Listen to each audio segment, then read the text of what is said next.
At my husband's deathbed, my own son accused me of his death and banished me from his funeral, supported by his wife. I wasn't even allowed to say a proper goodbye. I swallowed my grief, watching them believe they had won. They had no idea what was coming. This is my story. Like, share, and let us know where you are listening from. The last thing I heard was Arthur's voice, a soft whisper that barely reached my ears over the steady, rhythmic beeps of the hospital monitor. I love you, Elara. Always remember that. His hand, warm moments before, grew cold in mine. His eyes, fixed on mine, clouded over.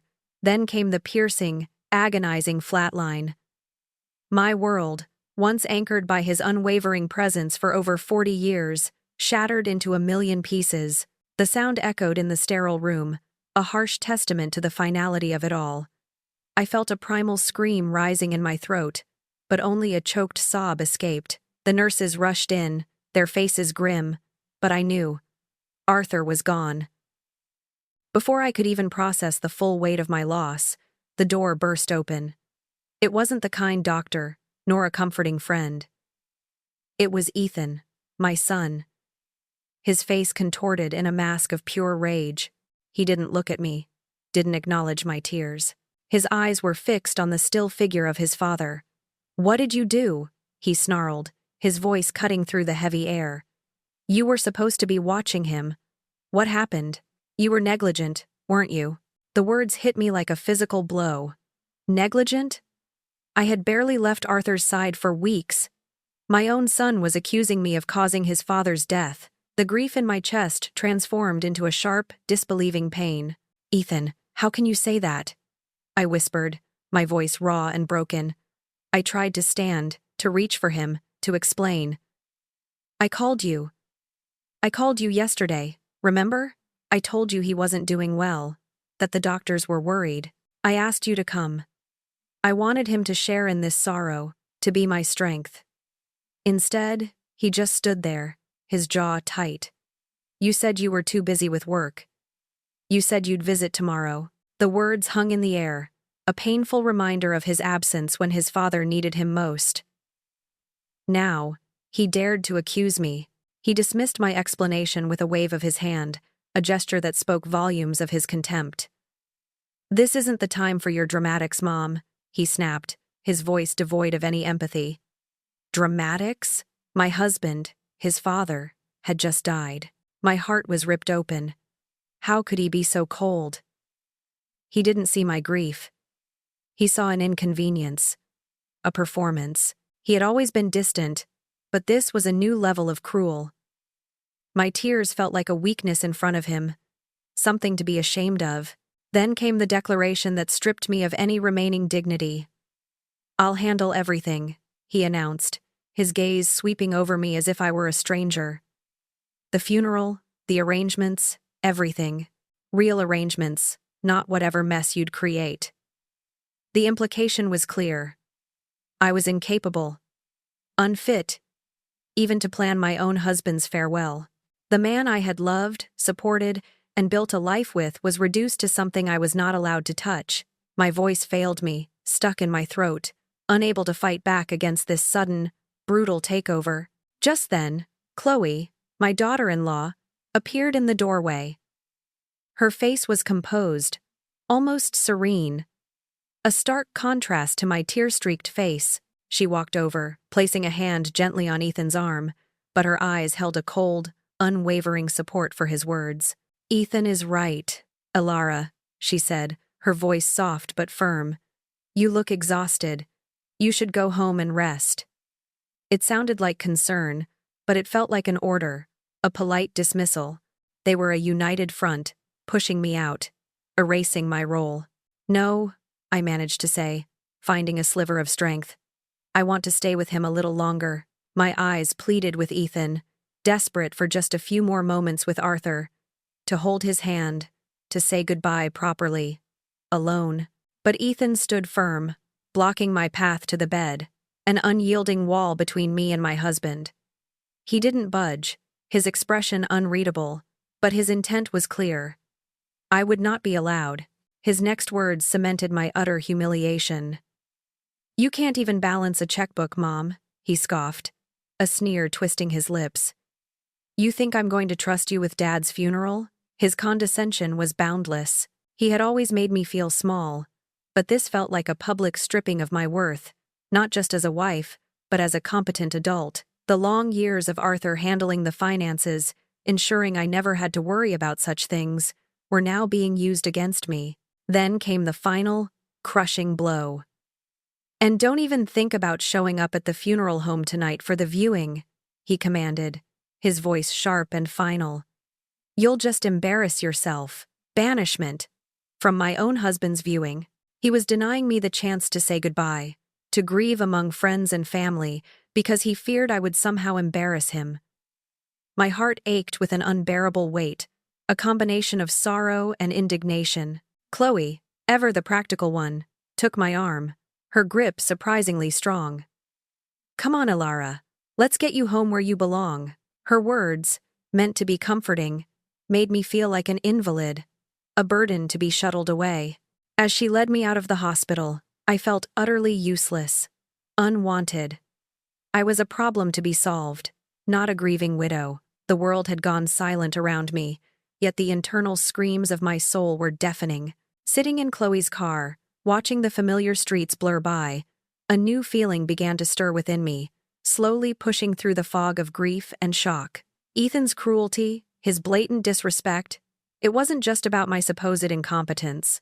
Arthur would never have stood for this. He cherished me. He protected me. He would have been furious at Ethan's behavior. A cold realization started to set in. This wasn't just my son being insensitive. This felt deliberate. Something was very wrong.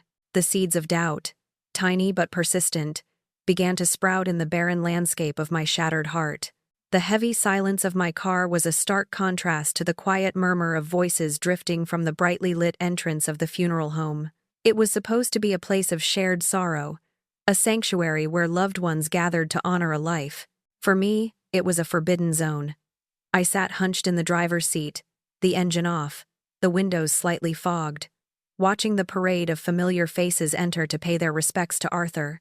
Each friend, neighbor, and colleague who stepped out of their car and walked towards the door felt like a fresh stab of pain. They were going in to see him, to remember him, to say their goodbyes, and I, his wife of over 4 decades, was relegated to the parking lot, an outcast, observing from the shadows. There he was, my son, Ethan, standing tall and somber at the entrance, a picture of the dutiful, grieving son. Beside him, Chloe, elegant and composed in a black dress, offered gentle nods and murmured condolences. They looked the part. Every handshake, every sympathetic embrace, every carefully modulated sad expression was a masterpiece of performance. Ethan's shoulders were slightly slumped, his voice a low, reverent tone whenever he spoke to a guest. Chloe would pat arms, offer tissues, and even manage a slight, pained smile. They played the role of devoted mourners, with practiced grace, and an almost theatrical sadness that I knew, deep in my bones, was not real. I watched them, a bitter taste in my mouth. My own grief was a raw, open wound, but theirs felt hollow, manufactured. I remembered the weeks leading up to Arthur's death, how I had called Ethan repeatedly, begging him to visit his father, to spend time with him. Arthur had wanted his son there, had longed for his presence. Each time, Ethan had been too busy, too preoccupied with work or some other vague engagement. Now, he was the grieving patriarch, the strong son taking charge. Where was this devotion when Arthur was alive and struggling for breath? Where was this profound sorrow when I was calling him from the hospital, desperate for his presence? The image of him dismissing my calls, always too busy, played in my mind, making his current display feel like an insult to Arthur's memory. A gentle tap on my window startled me. I looked up to see Laura Jenkins, a kind, warm woman who had been my closest friend since our children were in kindergarten. Her face was creased with concern. "Elara, honey, what are you doing out here?" she asked, her voice hushed, her eyes scanning the empty passenger seat beside me.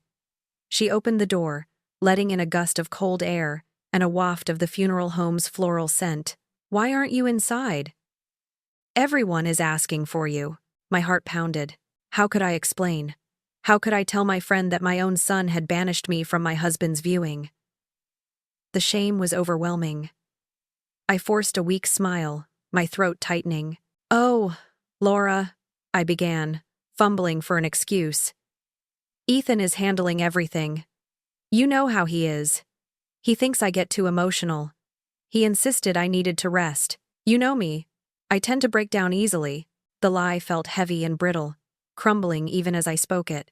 I hated lying, especially to Laura, but the truth was too humiliating, too raw. Laura's brow furrowed, her expression shifting from concern to utter disbelief. "Elara, that's the most ridiculous thing I've ever heard," she declared, her voice firmer than I expected. "You're his wife. You belong in there, right by Arthur's side. Who cares if you get emotional? This is your husband, for goodness sake." Her words were a balm to my wounded spirit, a confirmation that I wasn't crazy, that this was indeed an injustice. For a moment, I wanted to confess everything, to pour out the story of Ethan's callousness, but the fear of further shame held me back. I simply nodded, watching as more people entered the funeral home. My gaze drifted back to Ethan and Chloe. They were still at the door, greeting a new arrival. As the man extended his hand to Ethan, I noticed something else. Chloe wasn't just offering sympathy. She had a small, discreet notebook in her hand, and after each interaction, she would quickly jot something down. Names? Addresses? I couldn't be sure from this distance, but the gesture felt calculated, out of place in a moment of grief. It was too precise, too organized. It was as if they were taking inventory rather than sharing sorrow. A cold, hard knot formed in my stomach. The realization dawned on me then, sharper and more painful than any accusation. This wasn't just about my dramatics, or Ethan thinking I was incompetent. This was deliberate. My exclusion wasn't an oversight. It was a calculated act. It was about humiliation, about power. They wanted to present a united front, a picture of themselves as the sole, capable inheritors of Arthur's legacy. And I, the tearful widow, was a hindrance, an imperfection in their carefully constructed narrative. They wanted to control the narrative of Arthur's passing, and my presence, my raw, unscripted grief, would only undermine it. They wanted to erase me, to make me irrelevant. My eyes scanned the crowd again. I saw young Billy Miller, Arthur's fishing protégé, a sweet boy Arthur had taught to cast a line and tie a knot. Billy looked utterly lost, clutching his mother's hand. My heart ached to reach out to him, to share a story about Arthur, to offer him a comforting hug. But I was stuck here, an invisible mourner. The injustice of it all burned in my chest. They had taken away my right to mourn, my right to be a wife, and now, my right to be a source of comfort for those who truly loved Arthur. Just as I was about to give in to the despair of my situation, a sleek black car pulled into the funeral home parking lot. My eyes widened slightly in surprise as Eleanor Vance, Arthur's longtime lawyer and a woman of formidable reputation, stepped out. She was not someone I expected to see here, not simply for a viewing. Eleanor was a professional, discreet, and always purposeful. Her presence instantly piqued my curiosity, a small flicker of something other than sorrow in my heart. Eleanor, composed as ever, approached the entrance where Ethan and Chloe stood. I watched intently as she exchanged a few words with them. I couldn't hear what they were saying, but I saw Ethan nod stiffly, and Chloe offer a tight-lipped smile. Then, Eleanor's gaze swept across the parking lot, and her eyes landed directly on my car. She offered a subtle, almost imperceptible nod in my direction. My breath hitched. Was she here for me? Ethan, following her line of sight, spotted her acknowledgement of me. His entire posture stiffened. A flash of irritation, almost anger, crossed his face. He leaned in, muttering something sharply to Eleanor, his gesture clearly indicating his displeasure at her, even looking my way. Eleanor, however, remained unruffled, merely offering him a brief, curt reply before she began walking straight towards my car. My door was still ajar from Laura's visit. Eleanor reached it, her expression softening slightly as she looked at me. "Mrs. Morrison," she said, her voice low and respectful. "I'm so sorry for your loss. Arthur was a good man." Her eyes held a genuine sympathy, a warmth I hadn't seen from my own son. "May I come in for a moment? We need to talk." I nodded, making space for her. She slipped into the passenger seat, the professional demeanor returning to her face as soon as the door clicked shut. "I apologize for the unusual circumstances, Elara," she began, her tone serious. "But I needed to speak with you urgently and discreetly. I know this is a difficult time, but Arthur was very clear about certain matters." She paused, her gaze steady, almost unnerving. "I am here specifically for you, not just to pay my respects." A knot formed in my stomach. "What matters?" I asked, my voice barely a whisper. I had always trusted Arthur to handle everything, and he rarely discussed his business affairs with me, always insisting I not worry my head over such things. Eleanor leaned closer, her voice dropping to an even lower register. "Arthur made some very important decisions recently, Elara. Decisions that will affect your future significantly. He wanted to ensure your security." She paused again, letting the weight of her words sink in. "There are things you need to be aware of, things that were important to him for your protection." Then came the crucial warning, delivered with a sternness that cut through my grief and confusion. Her eyes bored into mine. "Elara, this is vital. Do not sign anything Ethan might ask you to sign. Absolutely nothing. Do you understand me?" Her voice was firm, leaving no room for misunderstanding. The urgency in her tone sent a shiver down my spine. This was not a suggestion. It was a command, laced with an unspoken danger. Before I could fully process her words or ask for clarification, a shadow fell over the car. Ethan. He stood outside the passenger window, his face tight with barely contained anger. He tapped sharply on the glass. Eleanor sighed, a flicker of annoyance in her eyes, before rolling down the window. "Mother," Ethan said, his voice clipped. "You really should be at home resting. This is too much stress for her, Eleanor. She's not up to these kinds of discussions right now." He completely ignored Eleanor's presence, addressing me as if she wasn't even there. Eleanor, however, was not easily dismissed. She turned to face him fully. "Ethan," she replied, her voice calm but unwavering. "Your mother is a capable adult. I'm sure she can decide what's appropriate for herself." Her gaze was unwavering, challenging his authority. Ethan bristled, but Eleanor simply held his stare, a silent battle of wills playing out in the parking lot.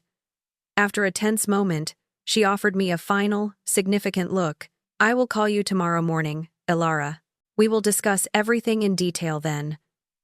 Remember what I said." With that, she opened the door, gave Ethan a terse nod, and walked away, disappearing into the funeral home. As soon as Eleanor was out of earshot, Ethan turned his full attention to me, his eyes narrowed. "What did she want?" he demanded, his voice sharp with suspicion. "Why was she talking to you in private? Did she say anything else about Dad's business or the house?" He was practically interrogating me. His concern for my stress completely vanished. A survival instinct, sharp and sudden, kicked in. I recalled Eleanor's stern warning, her emphasis on not signing anything. I looked at Ethan, at his demanding face, and knew instinctively that he shouldn't know what Eleanor had told me. "Nothing, Ethan," I said, trying to sound weary and dismissive. "She just offered her condolences, said Arthur was a good man. You know, pleasantries, and she said she'd call me tomorrow to sort out some paperwork, the usual." I tried to keep my expression neutral, my voice even, hoping he would believe my casual lie. He scrutinized me for a moment longer, clearly not fully convinced, but then he sighed, a sound of exasperated dismissal. "Well, don't worry about any of that complicated stuff, Mom," he said, turning away from the car. "Chloe and I will handle everything. You just focus on resting. We'll take care of all the legal and financial details. You don't need to be burdened with any of it." His tone was patronizing, reinforcing his earlier declaration of my incompetence, but beneath it, I sensed a deep, controlling desire. He wanted me out of the way, unaware, and utterly dependent. And for the first time, a flicker of defiance sparked within me. The house felt like a tomb.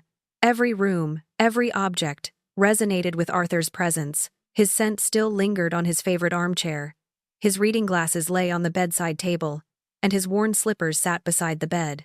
I walked through the quiet rooms, my footsteps echoing in the silence, each step a painful reminder of his absence. The profound grief that had been momentarily overshadowed by Ethan's cruelty now crashed over me, heavier and more suffocating than ever. I felt utterly alone, isolated not just by Arthur's death, but by my son's deliberate exclusion. I had barely managed to make myself a cup of tea when my phone rang. It was Chloe.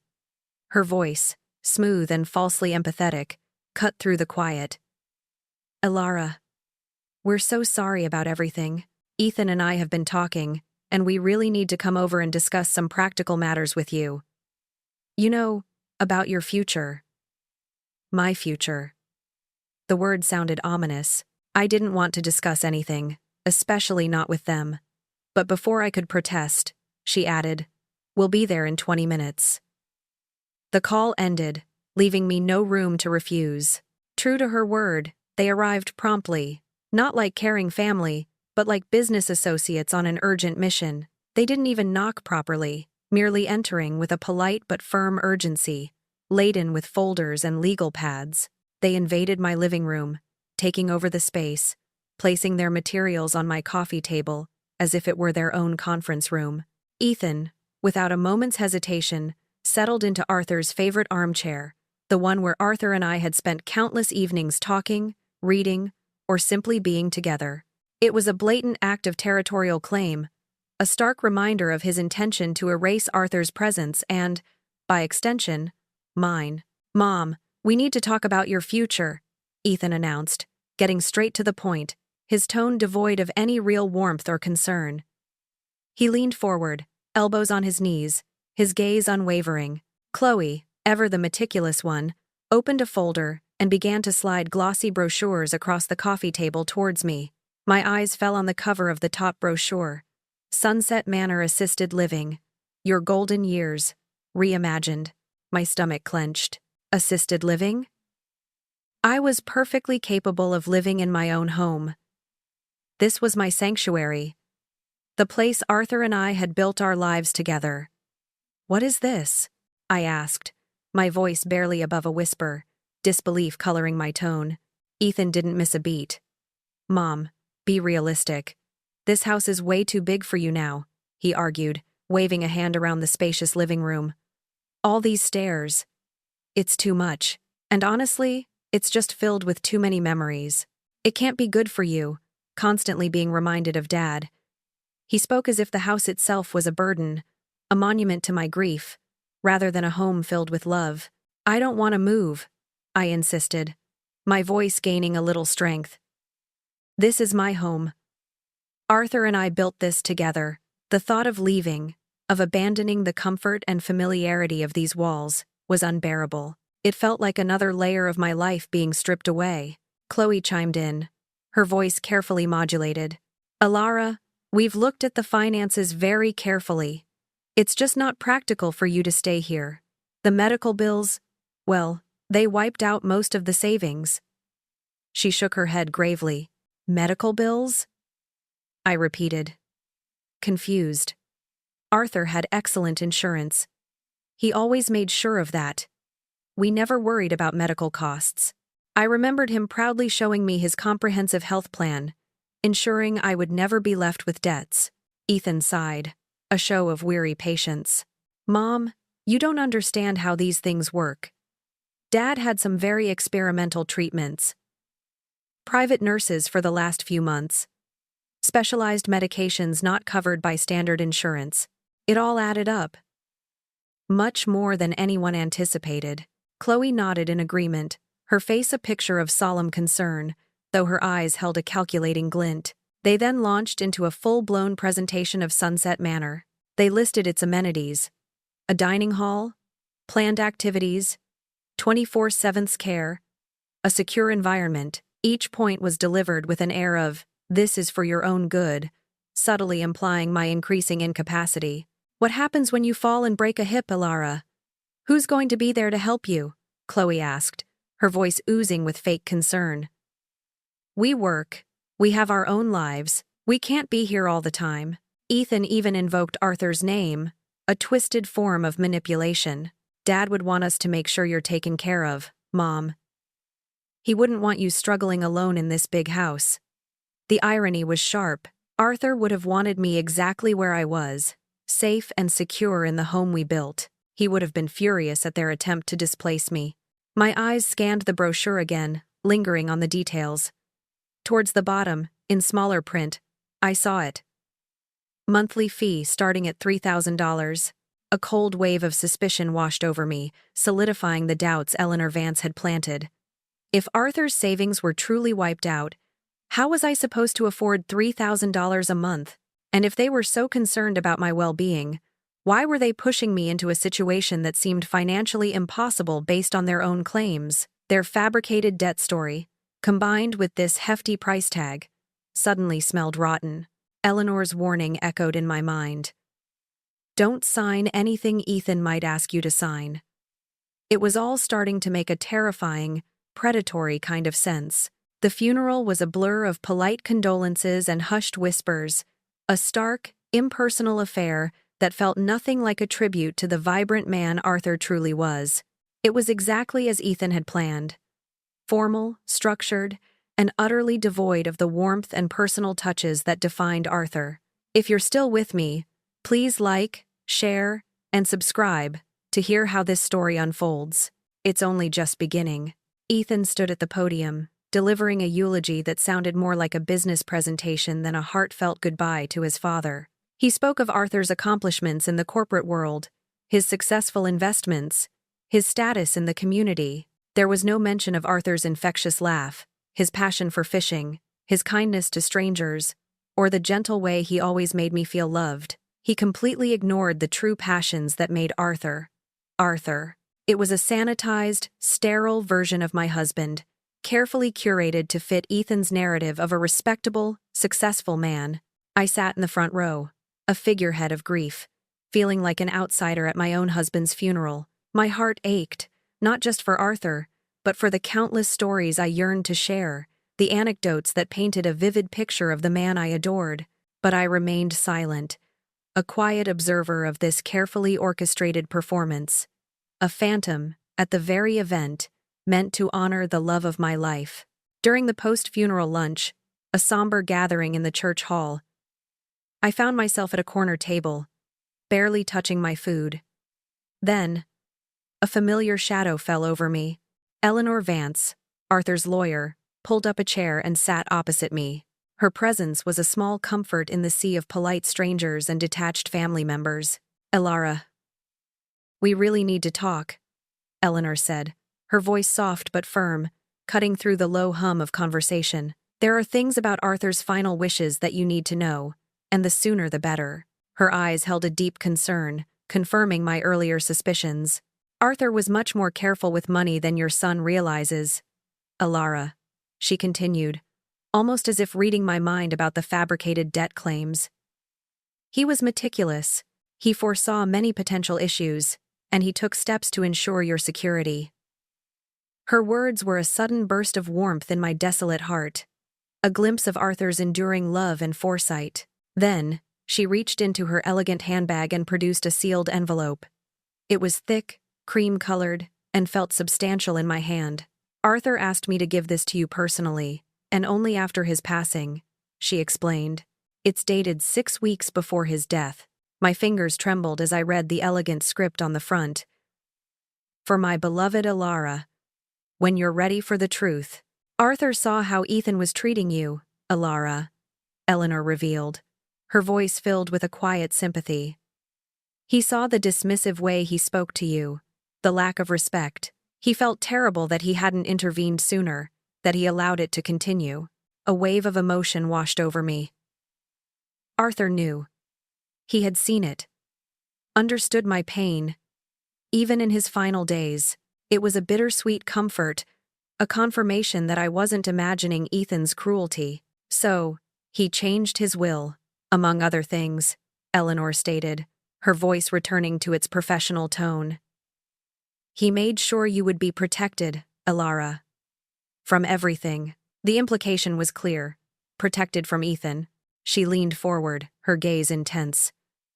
I've scheduled an urgent meeting for us tomorrow morning at my office.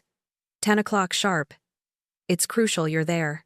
And, she emphasized, her voice dropping to a near whisper, do not tell Ethan or Chloe about this letter or our meeting. And most importantly, do not sign anything they put in front of you. Not a single document, no matter how innocent it seems. The urgency in her voice was palpable, a clear warning of impending danger. Just as Eleanor finished speaking, a shadow fell over our table. Ethan, of course. He looked from Eleanor, who quickly composed herself, to the envelope clutched in my hand. His eyes narrowed. What's in the envelope, Mom? He asked, his voice sharp with suspicion, cutting through the pleasantries of the lunch. He wasn't even pretending to care about my well-being anymore. I clasped the envelope tightly, a new surge of resolve flowing through me. This was Arthur's last communication, his way of protecting me. I wouldn't let Ethan get his hands on it. It's nothing, Ethan, I replied, my voice steadier than I expected. A slight tremor, the only betrayal of my inner turmoil. Just some old photos Eleanor found. A remembrance of Arthur. I carefully slid the envelope into my purse, away from his prying eyes. I'm fine now. I think I can manage the 10 minutes to my house. I'll drive myself home. My firmness surprised even me. For the first time, I pushed back against his control. I would not allow him to take this from me, or to isolate me further. Back in the quiet solitude of my home, with the memory of the funeral's hollow performance still fresh, I finally opened Arthur's letter. My hands trembled as I unfolded the crisp paper, my eyes blurring slightly as I recognized his familiar, strong handwriting. It began, My dearest Elara, if you are reading this, it means I am no longer with you. My heart aches at the thought, but I want you to know one thing above all else. You are not alone, and you are not the helpless woman Ethan seems to think you are. A wave of emotion, a mix of profound grief and unexpected empowerment, washed over me. Arthur knew. He truly saw everything, he continued, explaining how he had observed Ethan's increasing disrespect and dismissiveness towards me, even before his illness took a serious turn. He wrote about his deep concern for my well-being and his unwavering desire to ensure my security and independence long after he was gone. He detailed how he had meticulously made arrangements to safeguard my future, explicitly stating his intentions to protect me from any potential manipulations. The letter ended with a powerful message that resonated deep within my soul.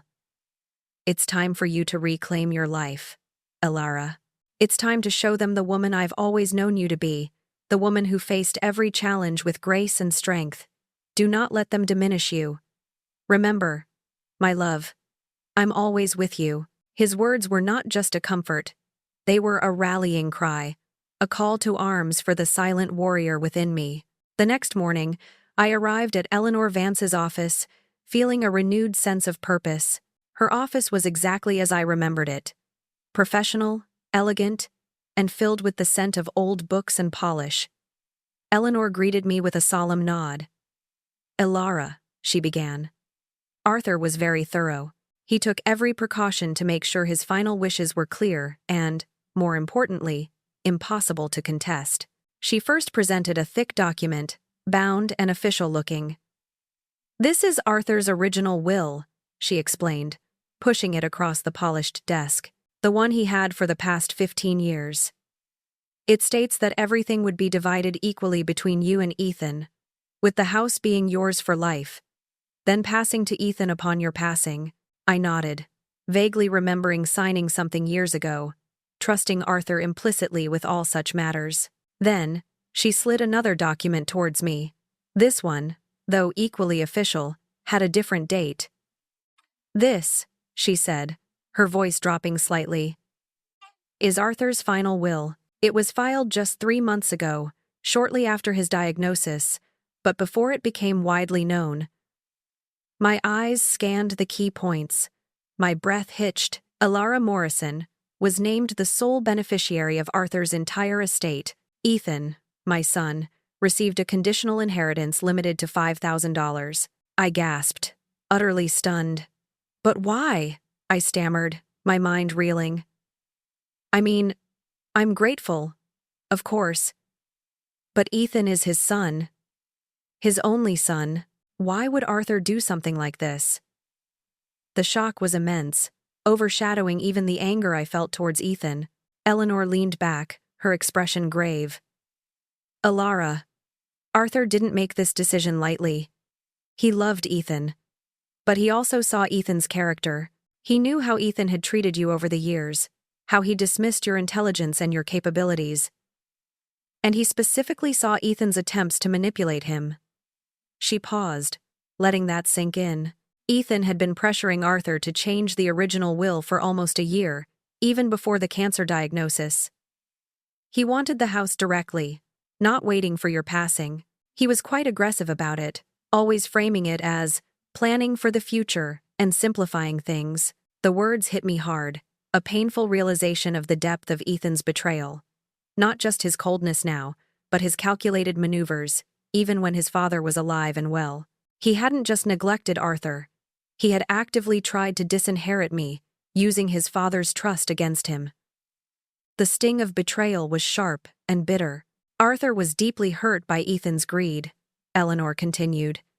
He realized that Ethan wasn't just interested in his legacy. He was interested in controlling everything, including you. So, Arthur used that attempt to his advantage. She pointed to a specific clause in the new will. This is a forfeiture clause. If Ethan contests this will in any way, shape, or form, he forfeits the $5,000 inheritance. It would then be donated to a local children's charity, as specified by Arthur. The irony was delicious. Ethan, the greedy son, would get nothing if he dared to fight. Arthur also had a specific request regarding the reading of the will, Eleanor explained, a faint smile touching her lips. He wanted it read exactly 1 week after the funeral. He said he wanted to observe Ethan's behavior during the grieving period, to see how he treated you without his father's direct oversight. He wanted a final, definitive confirmation of Ethan's true character. Arthur had been testing him, even from his deathbed. Eleanor then shared another piece of information that made my blood run cold. And, Elara, I received a call from Laura Jenkins this morning. She was quite upset. She confirmed Ethan and Chloe have been actively trying to persuade you to move into an assisted living facility and have been fabricating financial problems to pressure you. My suspicions were confirmed. They had been lying, manipulating, trying to push me out, all while feigning concern. The pieces clicked into place. Arthur had not only foreseen Ethan's greed, but also his active attempts to control my life and my assets. He had protected me, even from beyond the grave. The atmosphere in Eleanor Vance's conference room was thick with unspoken tension. Elara sat beside Eleanor, a quiet strength settling over her as she watched Ethan and Chloe enter. They walked in with an air of practiced confidence, their expressions composed, as if this was merely a formality before they took control. Ethan carried a sleek briefcase, while Chloe clutched a designer purse, both looking perfectly prepared for what they assumed would be their inheritance. Eleanor, ever the professional, wasted no time. She opened a folder, her gaze sweeping over them. We are here today for the reading of Arthur Morrison's last will and testament, she began, her voice clear and authoritative. This will was executed 3 months ago, on the 1st of April, superseding all previous versions. Ethan's brow furrowed slightly at the date, a fleeting moment of confusion crossing his face before he quickly masked it. Chloe, however, remained impassive, a slight, expectant smile playing on her lips. Eleanor then began to read, her words measured and precise. To my beloved wife, Elara Morrison, I leave my entire estate, including but not limited to the family home located at 14 Elmwood Drive. All bank accounts, investment portfolios, my life insurance policies, and my pension benefits. This includes all assets, both tangible and intangible, held in my name or jointly with my wife. The air crackled. Ethan's face, which moments ago had held a look of casual superiority, contorted in disbelief. Wait, what? He practically shouted, pushing his chair back with a grating scrape against the floor. That can't be right. What are you reading? Beside him, Chloe froze, her expectant smile vanishing, replaced by a look of stunned horror. Eleanor ignored Ethan's outburst, her gaze steady, and continued. To my son, Ethan Morrison, I leave the sum of $5,000 and my personal effects, as itemized in the attached schedule. Ethan sprang to his feet, his face flushed crimson. This is insane, he roared, slamming his hand on the table. Dad wouldn't have done this. He loved me. Someone manipulated him. You manipulated him, Elara. He pointed an accusing finger at me, his eyes blazing with rage. Chloe, now pale, gripped the edge of the table, her composure completely shattered. Eleanor raised a hand, her voice cutting through Ethan's bluster like a sharp knife. Mr. Morrison, Arthur was of sound mind and body when he executed this will. We have comprehensive medical documentation from his physician, Dr. Hughes, confirming his full mental competence at the time of signing and in the weeks leading up to it. She placed a thick medical report on the table, its cover clearly visible. Chloe, finding her voice, interjected. But the medical bills. We told Elara, the experimental treatments wiped out most of the savings. Surely, that would impact the estate. She glanced at me, a desperate attempt to maintain their fabricated narrative. Eleanor turned her gaze to Chloe, her eyes piercing. Mrs. Morrison. Arthur had excellent, comprehensive insurance. His final medical expenses, including all treatments and palliative care, totaled less than $3,000 out of pocket. There was no financial strain on the estate. The truth, delivered so calmly, felt like a thunderclap. Chloe's face went from pale to ashen. The lies they had fed me, the reason they pushed for assisted living, crumbled before their very eyes. Ethan's anger, however, only intensified. I'm contesting this will, he declared, his voice trembling with fury. This is a farce. Dad wasn't himself at the end. He was confused. He would never have done this to his only son. Eleanor held up a hand, a slight, almost imperceptible smile touching her lips.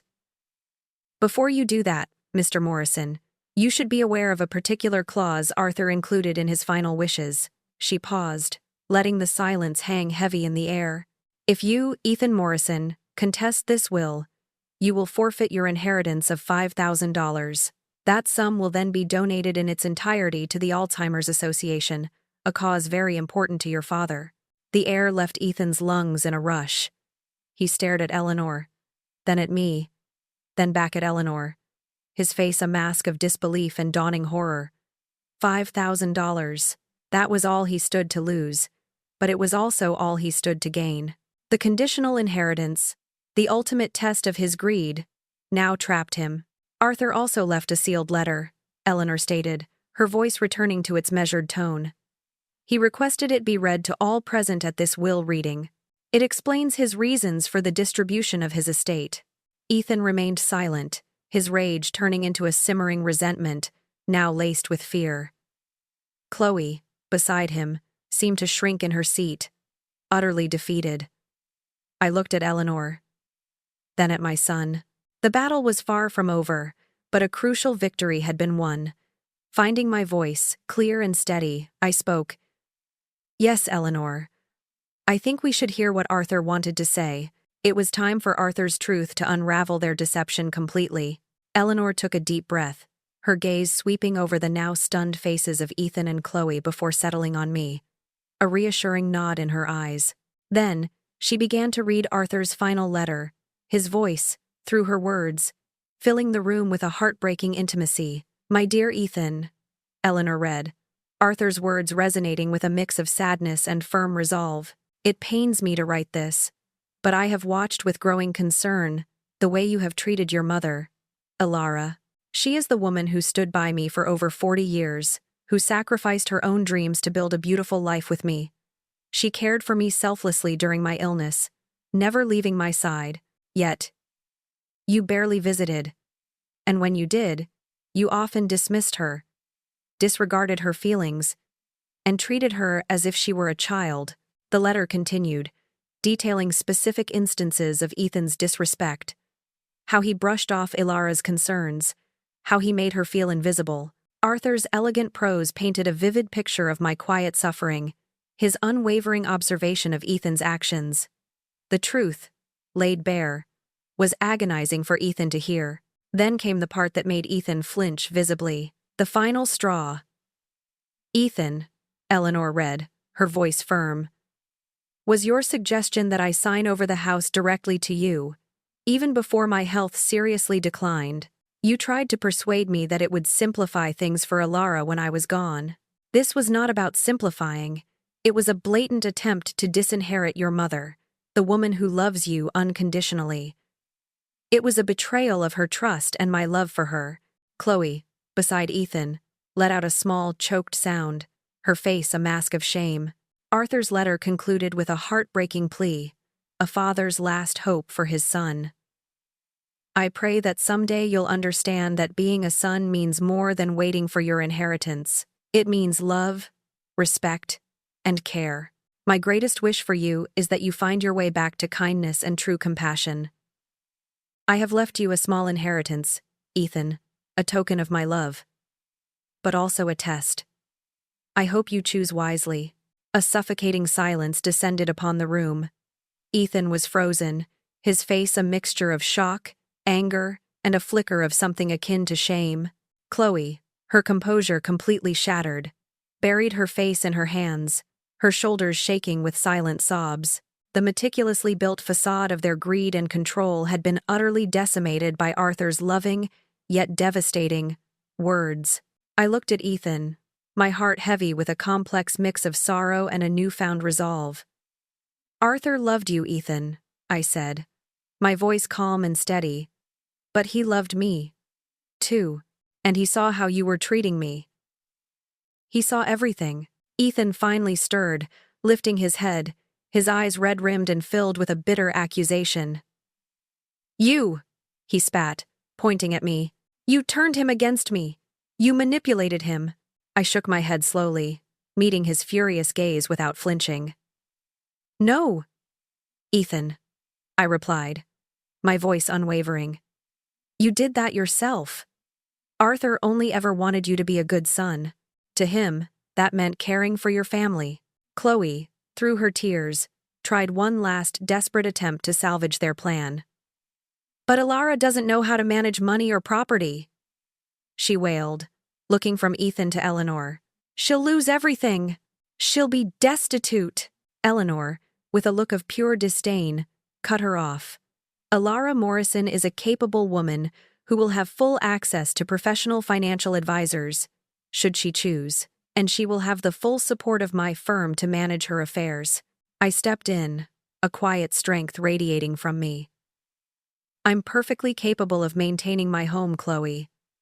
I will hire the necessary services, just as Arthur and I always did." The lie about the medical bills, the assisted living brochures, all of it now seemed like a distant, absurd memory. Ethan stood up abruptly, dragging Chloe with him. The weight of Arthur's words, the undeniable truth, and the legal trap of the forfeiture clause had broken him. As they headed for the door, he hesitated, turning back to me with one last attempt at a disrespectful remark, trying to reclaim some semblance of control. "Don't come crying to us when you realize you can't handle this responsibility, Mom," he sneered, before turning and pulling Chloe out of the office. As the door clicked shut behind them, a profound sense of liberation washed over me. "Free," I whispered, the word tasting sweet on my tongue. I was free of their manipulations, their greed, and their constant diminishment of my worth. 3 months later, my life had transformed. I was thriving. My home, once a lonely reminder of loss, was now a vibrant sanctuary. I had hired a weekly cleaning service and a gardener, effortlessly managing the upkeep that Ethan had claimed was too much for me. I joined a book club, started volunteering at the local animal shelter, and even took a watercolor painting class. I discovered a newfound independence, a joy in making my own decisions, and a confidence I hadn't realized I possessed. Arthur's final gift was not just financial security, but the freedom to reclaim my life. Then, the phone rang one evening. It was Ethan. His voice was uncertain, tinged with a humility I had never heard before. He told me he and Chloe had separated. Her greed, he admitted, had consumed her, and he had finally seen her for who she truly was. More importantly, he had reread Arthur's letter countless times, seeing the truth of his father's words, the truth of his own actions. He came to visit a few days later, sitting on the edge of Arthur's armchair, a stark contrast to his earlier arrogant posture. He apologized, deeply and sincerely, for everything. We talked for hours, really talked. For the first time in years, he wasn't just apologizing for the money, he was apologizing for his disrespect, his neglect, for the son he hadn't been. We began the slow, tender process of rebuilding our relationship, understanding Arthur's painful but necessary lesson. I forgave Ethan. It wasn't easy, but Arthur's love, his desire for his son to find his way, echoed in my heart. Ethan, in turn, began the difficult journey of forgiving himself. 6 months after Arthur's passing, I was not just surviving, I was thriving. I was a capable, independent woman, and my relationship with my son, though scarred, was renewed, infused with a deeper understanding and respect. Arthur's final act ensured not just my survival, but my complete and beautiful reclamation of life.